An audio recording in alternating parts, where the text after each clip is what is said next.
আসসালামু আলাইকুম viewers, welcome to Shaonisha studio diary. কেমন আছেন আপনারা সবাই জানেন আমি একটা নতুন ভার্সিটিতে সেকেন্ড অনার্স করতেছি। আর এই ভার্সিটিতে একটা মুভমেন্ট শুরু হয়েছে যেখানে আমরা শিক্ষকদের সাথে একাত্মতা প্রকাশ করে এখানে নামছি। শিক্ষকরা তাদের আমাদের অধিকার দাবি আদায়ের জন্য মাঠে নামছে। আর মাঠে নামতে আমাদেরকে অসহায়ের মতো বাধ্য করছে হচ্ছে প্রশাসন। সাথে থাকেন এবং আমাদের শিক্ষকদের কিছু গুরুত্বপূর্ণ কথা শুনুন। শিক্ষক যারা এসেছি আমরা ইউনিভার্সাল লেভেলের ফ্যাসিলিটিস এবং ইউনিভার্সাল লেভেলের নলেজ তোমাদেরকে আমরা ডিসেমিনেট করব, সেজন্য আমরা এখানে শিক্ষকতার পেশায় এসেছি। কিন্তু আমাদের সকল দিক থেকে আষ্টে-পৃষ্ঠে রাখা হয়েছে। যতগুলো স্টুডেন্ট আছে এই স্টুডেন্টের 1/3ও এখানে নাই। শুধুমাত্র ফিমেল স্টুডেন্টের কথা বলছি, আমি যদি মেল বলি তাহলে আরো অনেক বেশি। 1/3 স্টুডেন্টের জায়গা দেওয়ার মতো একটা বড় কোনো হল রুম বিশ্ববিদ্যালয় আমাদেরকে দিতে পারে নাই। That is the failure of this university.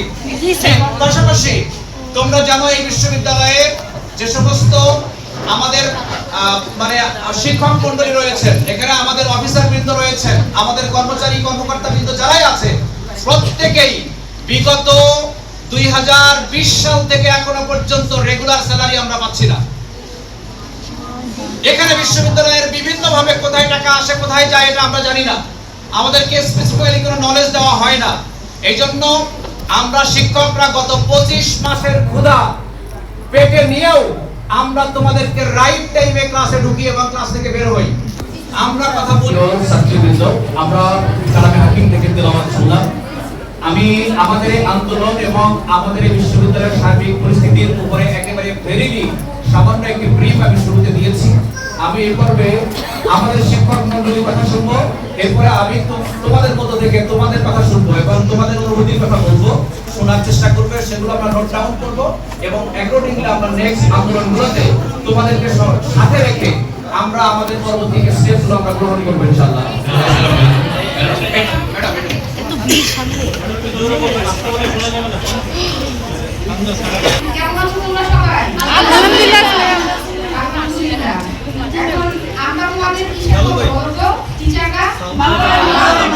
G sir. তোমাদেরকে এই পর্যন্ত আমরা আমাদের কোনো সমস্যার কথা শেয়ার করেছি না ম্যাম? তোমাদের পড়াশোনাতে আমাদের দিক থেকে কোনো কি তোমরা ল্যাকিংস বা কমতি পেয়েছো? না ম্যাম। আজকে তোমাদের এখানে থাকার একটাই মাত্র কারণ যে ডিপ্রাইভ কিন্তু আমরা শুধু একা না, তোমরা বিভিন্ন সময় বলতে না যে ম্যাডাম অন্য ইউনিভার্সিটির লয়ার স্টুডেন্টগুলো বলতা যে কোন ভিজিটে নেয়, ওরা ইসলাম স্টুডেন্ট নেয়, ওরা ইউনিভার্সিটি করে তোমাদের এই কথাগুলো শোনার পরে আমাদের রিঅ্যাকশনটা কিরকম থাকবে? আমরা কখনোই কিছু বলি নাই, কারণ আমরা তোমাদের গার্ডিয়ানের মতো, বাবা মায়ের মতো। বাচ্চারা কষ্টে থাকলে বাবা মায়ের মনে কষ্ট হয়।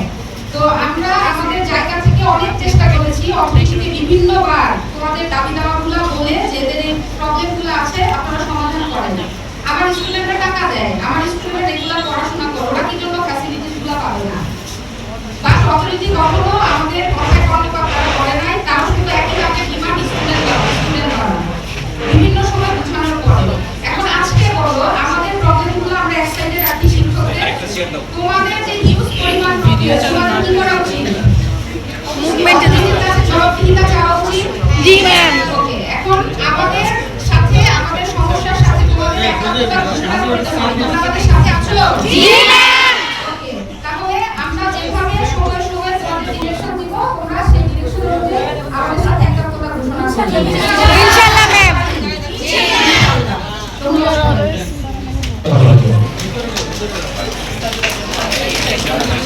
আসসালামু আলাইকুম। ওয়া আলাইকুম আসসালাম ম্যাম। আমি জানি তোমরা ভালো নাই, আজকে যে দাঁড়িয়ে আছো সেটা কেন একটা অডিটোরিয়াম নাই আমাদের। জি ম্যাম। বিশ্ববিদ্যালয়ে যত ধরনের ফ্যাসিলিটিস থাকা দরকার বাংলাদেশ ইসলামী বিশ্ববিদ্যালয়ে কোনোটাই নাই। জি ম্যাম। স্টুডেন্টরা বিভিন্ন সময় কমপ্লেইন করে, আমরা চুপ থাকি, কারণ আমাদের হচ্ছে কোনো দেয়ার মতো কোনো অ্যাবিলিটি আর বড়টা নেন, বড়টা বিশ্ববিদ্যালয়ে প্রোভাইড করে না। এবং তোমরা যেমন sufferer we are also sufferer. হ্যাঁ আমি দিয়েছি তো, ওটা এখন কাজ করে না বলি নাই। আমাদের দাবি যাচ্ছে ম্যাডাম আমরা তো নিয়মিত বেতন দেই, তাহলে আপনারা নাকি বেতন পান না শুনলাম। লজ্জায় তখন মাটিতে নিচে কারণ কাজ ছিল তো কাজ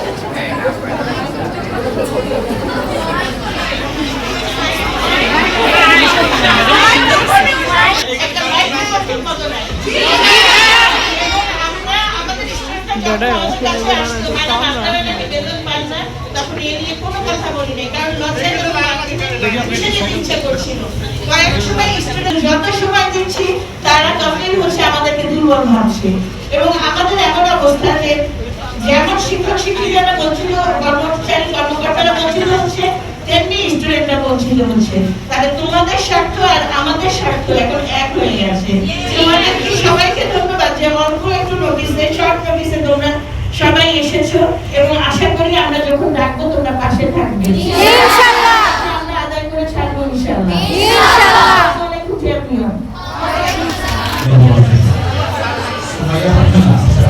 সুমাইয়া বারহানা ম্যাডাম ইসলামিক স্টাডিজ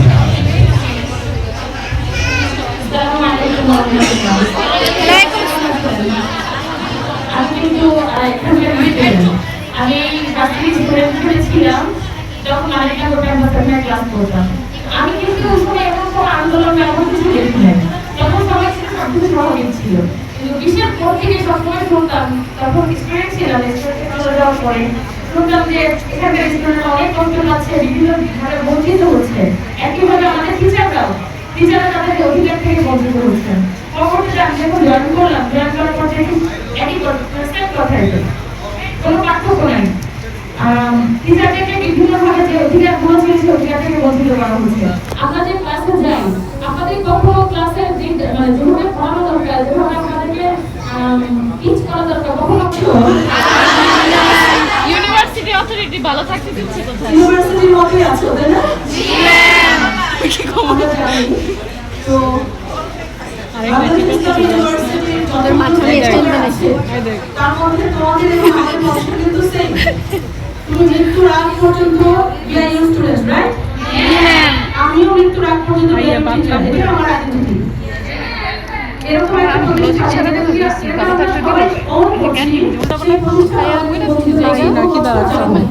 তোমাদেরকেও আমাদেরকেও আমাদের ন্যায্য অধিকারের আন্দোলনে তোমরা আমাদের সাথে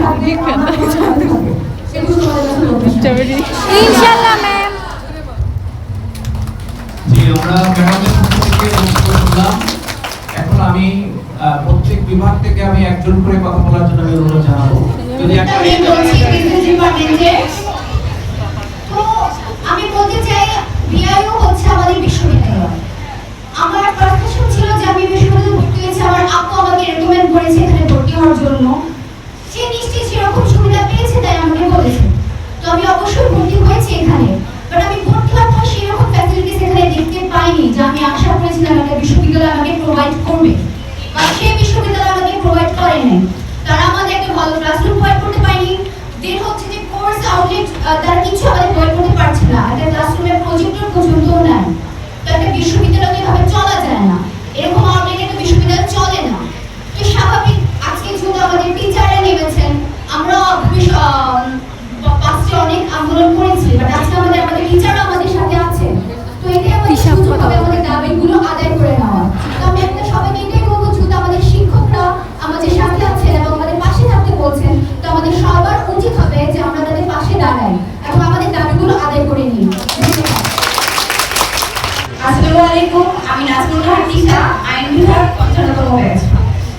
আপনারা নিশ্চয়ই হচ্ছে এখন আমাদের সাম্প্রতিক সময়ে হচ্ছে কি কি হচ্ছে আমাদের ভার্সিটিতে, আমাদের আন্দোলন সম্পর্কে সবাই হচ্ছে অবগত আছেন।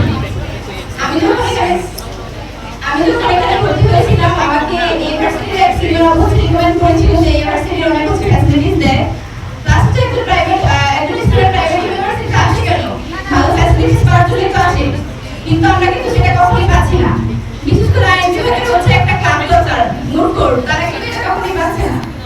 আমাদের ভার্সিটি বা আমার কোনো অন্য ভার্সিটির কোনো ফ্রেন্ড যদি আমাকে জিজ্ঞেস করে যে তোদের ভার্সিটিতে এই ফ্যাসিলিটিস দেওয়া হয় কিনা, তখন আমি হচ্ছে জনগণের চুপ করে বসে থাকি, আমি কিছু বলতে পারি না, কারণ হচ্ছে আমার ভার্সিটিতে হচ্ছে এগুলো দেওয়া হয় না। আমি অনেক টাইমে হচ্ছে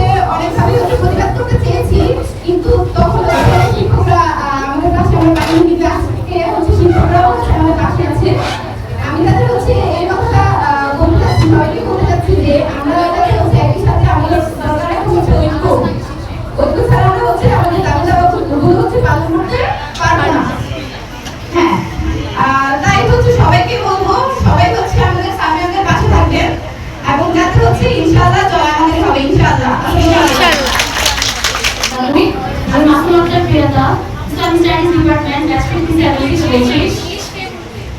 আমি যখন ইউনিভার্সিটিতে ভর্তি হয়েছিলাম, মানে এটা এনভায়রনমেন্ট পরিবেশ আমার কাছে নর্মাল লেগেছিল, কিন্তু আমি কথা বলার পরে মানে আমাকে অনেক ফ্যাসিলিটিসের কথা বলা হয়, এই ফ্যাসিলিটিস সেই ফ্যাসিলিটিস, মানে ফ্যাসিলিটিসের অভাব নেই। ইউনিভার্সিটিতে ভর্তি হলাম আলহামদুলিল্লাহ, মানে আমাদের যে টিচাররা ছিলেন খুব ভালো ছিলেন, কিন্তু আস্তে আস্তে যখন আমার একজন শিক্ষিকা হিসেবে মানে একজন স্টুডেন্ট হিসেবে আমার যে ফ্যাসিলিটিসগুলো দরকার ছিল রুমের একদিন সব শুনতে পাই না। আমরা কেন বলছি সবাই জানতাম টিচার আমাদের পাচ্ছে না, আমরা কেন কথা বলি না, আমাদের বিষয় ছিল না, অথরিটির বিষয় ছিল, অথরিটি কথা বলতো, অথরিটি যেন আমাদের বেয়াদবি হবে। যখন ভার্সিটিতে আসলাম সেকেন্ড সেমিস্টারে একজন টিচার বলেছিলেন তোমাদেরকে কেউ তোমাদের অধিকার দিবে না, তোমাদেরকে নিজের অধিকার আদায় করে নিতে হবে। তখন আমরা গিয়েছিলাম ডিপার্টমেন্টে, গিয়েছিলাম কলেজে গিয়েছিলাম, তারা কিছু করেনি। যারা পরে যখন স্যার কথা বললেন যে তোমরা তো বোকা, তোমরা আসলে আদায় করে নিতে পারো না, তখন আমি বেরো স্যারের সাথে যে বেয়াদবি করবো। কিন্তু এখন বিষয়টা এরকম হয়ে গেছে, তারা যদি নিজেদের সম্মান রাখতে না পারে আমাদের কিছু করার নেই, তাদের তো নিজেদের সম্মানটা রাখতে হবে। একজন ওস্তাদ তার মানে আমাদেরকে হাদিস ভুল করা আসলে আমরা যদি একটা হাদিসের কথা বলি, শ্রমিকের রাসূল বলেছেন শ্রমিকের ঘাম শুকানোর আগে তার পারিশ্রমিক দিয়ে দাও। আমাদের টিচাররা এতগুলো মাস যাবত যে শ্রমটা দিয়ে যাচ্ছেন তাদের পারিশ্রমিক কোথায়, তাদের আমল কোথায়? তো আমাদের উচিত এই পর্যায়ে আমাদের সম্মানিত শিক্ষকদের সাথে তারা কিভাবে নির্দেশ দিয়ে যাবেন আমাদেরকে তাদের পাশে দাঁড়ানো। তারা আমাদের ওস্তাদ, আমরা তাদের কাছে শিখেছি, একটি হরফ যার কাছ থেকে শেখা হয় সে ওস্তাদ হয়ে যায়, আর আমরা তাদের কাছ থেকে কত কিছু শিখেছি তার হিসাব নেই। আশা করব আমরা সবাই একত্রিতভাবে তাদের সাথে থাকবো, তারা যেভাবে আমাদের নির্দেশনা দিবেন আমরা সেভাবে চলবো। আমরা আমাদের পক্ষ থেকে বেয়াদবি রাখবো না, কিন্তু যেভাবে তারা নির্দেশ দেবেন যদি আমাদের কথা না শোনা হয়, আমাদের যদি সুযোগ সুবিধা না দেওয়া হয়, আমরা তো আমাদের পক্ষে তো আমরা স্ট্যান্ড নিব, এটা আমাদের নিতে হবে।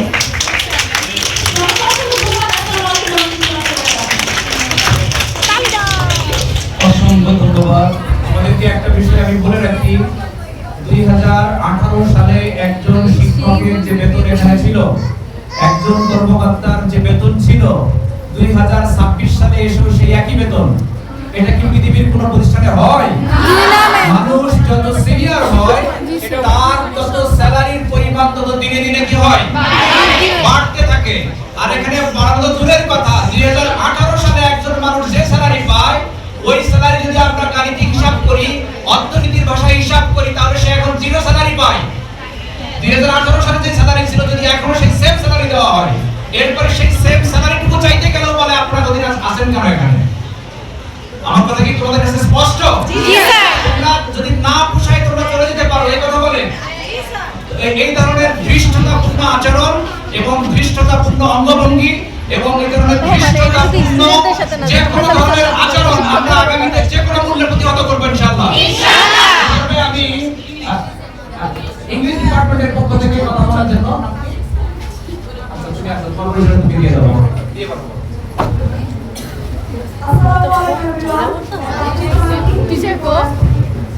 আমি এখানে ভর্তি হয়েছি, একমাস হয়েছে। আমি অনেক রেকমেন্ডেশন দিয়েছিলাম যে অনেক ভালো আছে। এবার আজকেও সকালবেলা ক্যান্টিন করতেছিলাম ভর্তি হওয়ার জন্য। এখন আমি পাচ্ছিলাম না ভালো হতে, পাচ্ছিলাম না খারাপ হতে, কারণ এটা আমাদের প্রতিষ্ঠান। এখন আমি যে বলবো যে কিছু কমেন্ট করে না, তাহলে তুমি ভর্তি হয়েছে কেন বা হতে পারছি না, কিভাবে বলবো? ইভেন এই স্টুডেন্ট একটা ওয়ান দিয়েছে, একটা নতুন এসি ব্যবস্থা করতে পারে না। আমি এরকম বড়ের মধ্যে ক্লাস করেছি, আমাদের টিচার ছিল না, ওরা টিচারটা মানে ম্যানেজ করতে করতে আমাদের ইন্টার্নশিপ করেছে। এটা তো ওরা দেখবে না আমাদের খারাপ হচ্ছে না ভালো হচ্ছে। আমাদের ইন্টার্নশিপ করতে হয়। আমাদের ভার্সিটির থেকে ইন্টার্নশিপের জন্য অ্যাপ্লাই করলে ভার্সিটির নাম শুনে প্রশ্ন করা হয় এটা কোথায় অবস্থিত, এটা কোন ভার্সিটি, এটা কি ইউজিসি অ্যাপ্রুভড। তোমরা এখনো অনেকে জব মার্কেটে যাও নাই, হয়তো ওরকম ভাবে আইডিয়া নাই, কিন্তু আমাদের ভার্সিটির কোথায় অবস্থিত, আমাদের ভার্সিটিকে ইসলামী ইউনিভার্সিটি কুষ্টিয়ার সাথে ওতপ্রোতভাবে জড়িয়ে ফেলা হয়। একটা প্রাইভেট ভার্সিটি, আমাদের কিন্তু সেমিস্টার ফি আমরা মানে আদার্স মানে অন্যান্য এভারেজ ভার্সিটির থেকে কিন্তু খুব একটা কম না, ঠিক আছে? আমরা হয়তো অন এভারেজ 5-7 হাজার টাকা কম পাই পার সেমিস্টার, কিন্তু আমাদের ভার্সিটি কোনো ধরনের ইনভেস্টমেন্টই করতেছে না যে আমরা বিভিন্ন কোলাবোরেশন করি, আমাদের স্টুডেন্টদের জন্য বিভিন্ন অপরচুনিটি আনি, আমাদের বিবিএ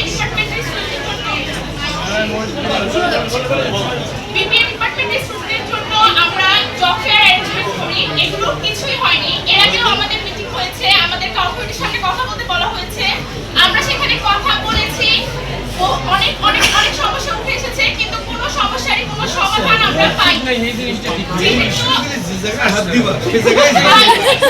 ম্যাম বলেছিল যে কথা বলার জন্য আমরা সবাই একটা মাইক পাই। আমি জানি না আমার গলা কি লাস্ট পর্যন্ত যাচ্ছে কিনা। আমার গ্র্যাজুয়েশন অলমোস্ট শেষ। আমি জানি না কতদিন আমি এই আন্দোলনের সাথে সংযুক্ত থাকতে পারবো। তবে আমি আমার দিক থেকে আমার ব্যাচের প্রত্যেকটা মেয়ে এবং আমার জুনিয়র সকলকে আহ্বান করব টিচারদের সাথে সম্পূর্ণ একাত্মতা পোষণ করবে এবং যতদিন পর্যন্ত আমাদের দাবি পূরণ না হচ্ছে ততদিন পর্যন্ত আমরা আমাদের ক্লাসরুমে ফেরত যাব না।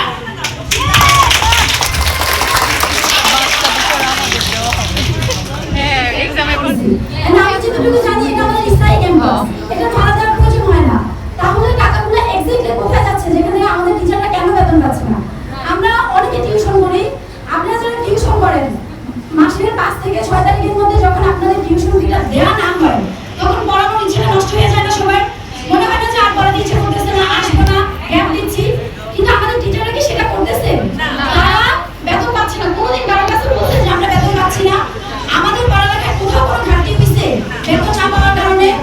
তো আমরা সবাই যেহেতু মান্থলি টিউশন ফিটা ক্লিয়ার করতেছি প্রতি মাসে, তাহলে আমাদের টিচাররা কেন বেতন পাবে না? এন্ড মান্থলি টিউশন ফি নেওয়ার পরে আমরা কি ফ্যাসিলিটি পাচ্ছি? আমাদের কতটুকু ফ্যাসিলিটি দেওয়া উচিত? হিসাবের কথা যদি বলি, আমাদের ভার্সিটিতে মোট কোর্টের কোনো নাই। আমরা অন্যান্য ভার্সিটিতে আমাদের অনেক ফ্রেন্ড সার্কেল আছে যারা অন্য ভার্সিটিতে, ওদের মোট কোর্টের ভিডিওগুলো যখন দেখি তখন আমাদের মনে হয় যে আমরা কোথায় আছি, কেন আছি এই ভার্সিটিতে? মানে আমরা ল ডিপার্টমেন্টের স্টুডেন্ট, আমরা হয়তো এখনো ভালো করে জানি না মোট কোর্ট কি জিনিস, আমরা কোথায় কি ফ্যাসিলিটি পাচ্ছি এই ভার্সিটিতে। করতে না পারেন এবং আপনি যদি ফেল করেন তাহলে আপনাকেও আমরা নম্বর দেখতে চাই না। আমরা এটাও চাই না আপনি ফেল করেন। আমরা চাই আপনি পাস করবেন, আমাদের অধিকার আদায় করবেন, মাজলুমদের পাশে আপনি থাকবেন এবং এটার জন্য যদি প্রয়োজন হয় এই মুভমেন্টকে বিশ্ববিদ্যালয়ের আঙ্গিনা ছাড়িয়ে ইউজিসি এবং মিনিস্ট্রি পর্যন্ত যেতে হয়, বাংলাদেশ সরকার পর্যন্ত যেতে হয়, তবুও আমরা পিছপা হব না ইনশাআল্লাহ। আমাদের সামনে বক্তব্য রাখবেন আমাদের এই মুভমেন্টের মাননীয় ভাইস চেয়ারম্যান এবং ইসলামিক স্টাডিজ ডিপার্টমেন্টের সম্মানিত অ্যাসোসিয়েট প্রফেসর ডক্টর আব্দুল শুকুর মাতুব্বর স্যার। আসসালামু আলাইকুম ওয়া রাহমাতুল্লাহি ওয়া বারাকাতুহু। ওয়াসসালাতু ওয়াসসালামু আলা রাসূলিল্লাহ ওয়া বা'দ। আজকে অনুষ্ঠানে শিক্ষক প্রদান করার জন্য এ পর্বে আমাদের এই মুভমেন্টের সম্মানিত আহ্বায়ক, সম্মানিত chairman doctor Abdul Mannan sir, doctor Mohammad Abdul Mannan sir আমাদের সমাপনী এবং সার্বিক দিক নির্দেশনা ওয়ালাইকুম আসসালাম স্যার। সরি আমার কণ্ঠ বসে গেছে, কথা বলতে কষ্ট হয়েছে, কিন্তু একটাই কারণে বলতে হচ্ছে। আমাকে কি শোনা যায়? জি স্যার, সতর্ক লাগতেছে। আমাদের আন্দোলনের কারণ ইতিমধ্যে স্পষ্ট হয়েছে। আমরা 2020 সালে একবার আন্দোলন করেছিলাম। তখন ওনারা বলেছিলেন আমাদেরকে এক মাস পরে বলেছিলেন 15 দিন বলেছিলেন, এক সপ্তাহ পরে বলেছিলেন আগামী মঙ্গলবার। এর ভিতরে আমরা ইন্টারনালি আলোচনা চালিয়েছি যে আপনারা সমাধান করেন। ফ্যাসিস্ট সরকারের বিদায়ের পর আমরা মনে করছিলাম ব্যাংক থেকে একটা বড় অঙ্কের লোন নিয়ে আমাদের সার্বিক মিশন এবং বিশ্ববিদ্যালয়ের অবকাঠামো উন্নয়নে ভূমিকা রাখবেন। আমরা ওনাকে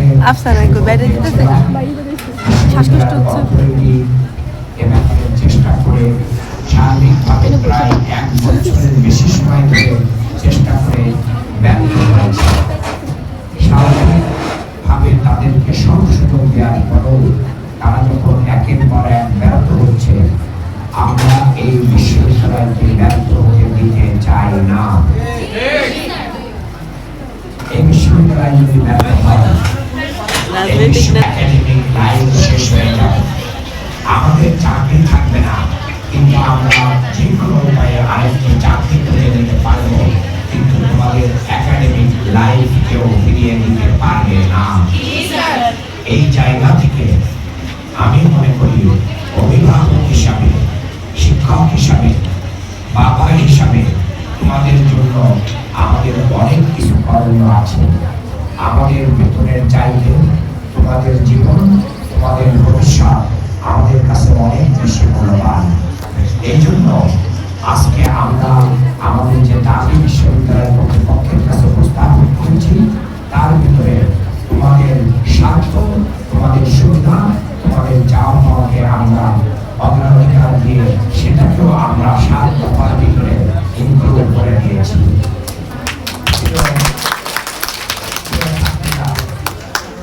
আমরা আমাদের শিক্ষকরা অস্থির কথা কইছে স্যারের কথা শুনলি আল্লাহ তাই সরে পানি চলে আসে।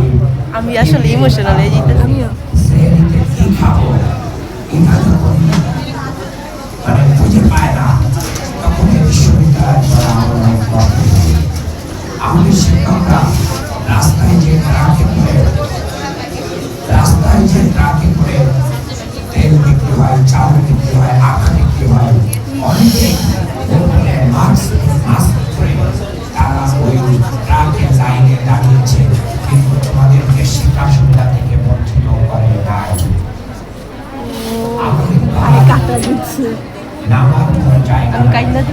আমিও আমি শিক্ষকদেরকে বলছিলাম যে আমাদের পিঠ না, আমাদের পিঠ না, আমাদের বুক থেকে গেছে, আমাদের জীবন থেকে গেছে, এখান থেকে আর পাওয়ার সুযোগ আমাদের নাই।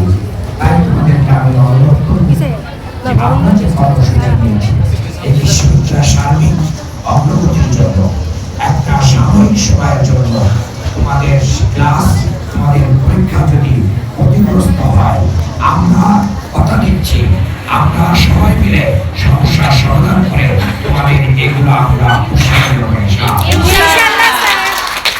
অনেকে তোমাদেরকে পুরস্কার পারে, তোমরা ক্ষতিগ্রস্ত হয়ে যাবে। যে শিক্ষকরা তোমাদেরকে সন্তানের মতো ভালোবাসে, সেই শিক্ষকরা তোমাদের কোনো ক্ষতি মেনে নেবে না, হতে দেবে না ইনশাআল্লাহ। ইনশাআল্লাহ স্যার। 7টা দাবির ভিতরে কয়েকটা 2টা দাবি আমরা বলেছি আগামী 18 তারিখে 18 মের ভিতরে এটা কি করতে হবে, পূরণ করতে হবে।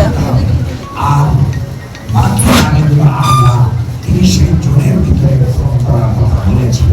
যদি 18 মের ভিতরে আমাদের 2টা দাবি পূরণ করা হয় আর বাকি দাবি পূরণের কার্যকারী দৃশ্যমান আশ্বাস আমরা যদি বিশ্বাসযোগ্য প্রমাণ পাই, তাহলে 19 তারিখ থেকে আমরা আবার ক্লাসে ফিরে যাব। তারা যদি আবার প্রতারণা করে, তাহলে তোমাদেরকে সাথে নিয়ে আমরা তাদেরকে ঘেরাও করব। এই বিশ্ববিদ্যালয় কোন ট্রাস্টি বোর্ডের সদস্যদের বিশ্ববিদ্যালয় নয়, ঠিক। এই বিশ্ববিদ্যালয় আমাদের সবার। আমরা আপনাদেরকে অনেক সুযোগ দিয়েছি, কিন্তু সেগুলো আপনারা হেরাফেরায় আমাদেরকে গুরুত্ব দেন নাই। 25 মাসের বেতন বাকিয়া, স্পেশাল এক্সাম, এক্সট্রা লোড থেকে শুরু করে নিয়ে অন্যান্য সকল বিল আমাদের বন্ধ রয়েছে। বিশ্ববিদ্যালয় কাছে আমাদের বকেয়ার পরিমাণ প্রায় 15 কোটি টাকা। আরো বেশি, আমার শিক্ষকরা হচ্ছেন আরো বেশি। আমরা এই জায়গা থেকে তোমাদেরকে বলতে চাই, আসো সবাই বলে বিয়াউকে সেভ করে। এজন্য আমাদের আন্দোলনের নাম সেভ বিয়াউ মুভমেন্ট। সেভ বিয়াউ মুভমেন্ট। এই আন্দোলন শিক্ষক কর্মকর্তা কর্মচারীদের শুধু নয়, সকল ছাত্রছাত্রীদের।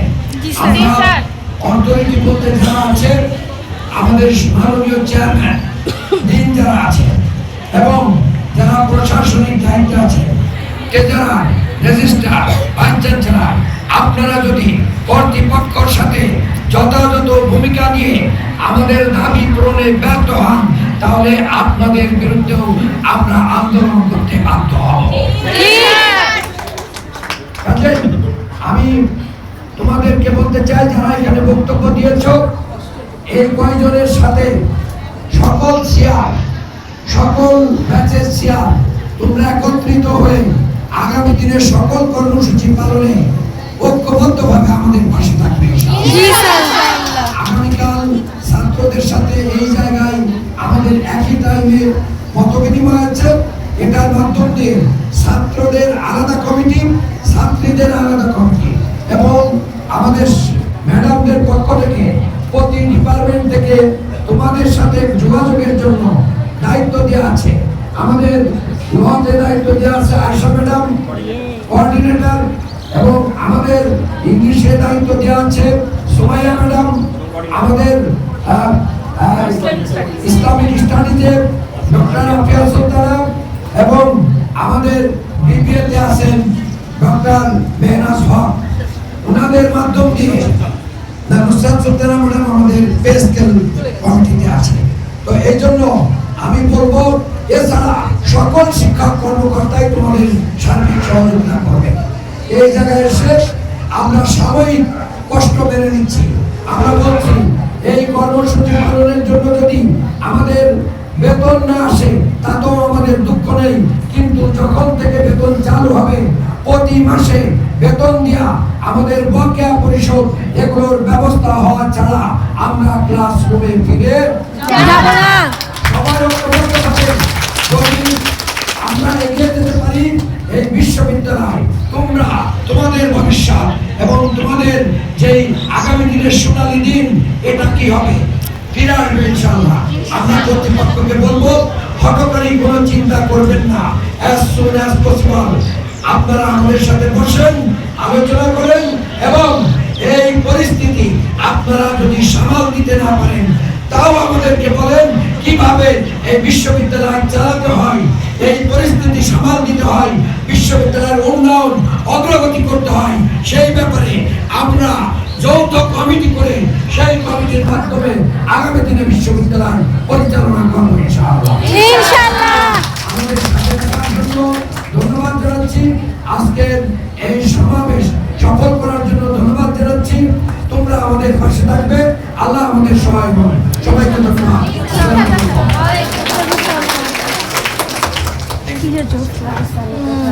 জি, এইভাবে আজকের আমাদের মাননীয় সভাপতি স্যারের বক্তব্যের মাধ্যমে আমাদের আজকের এই সমাবেশ আমরা এখানে সমাপ্ত ঘোষণা করছি। সকল সিআর, সিসিআর, সকল ব্যাচের তোমরা সবাই অর্গানাইজড হবে। সকলে আমাদের ভার্সিটির সুন্দর পরিবেশ এবং আমার শিক্ষকদের সকল দাবি দাওয়া পালন যাতে সঠিকভাবে হয় সেই দোয়া করবেন। ভালো থাকবেন। আল্লাহ হাফেজ।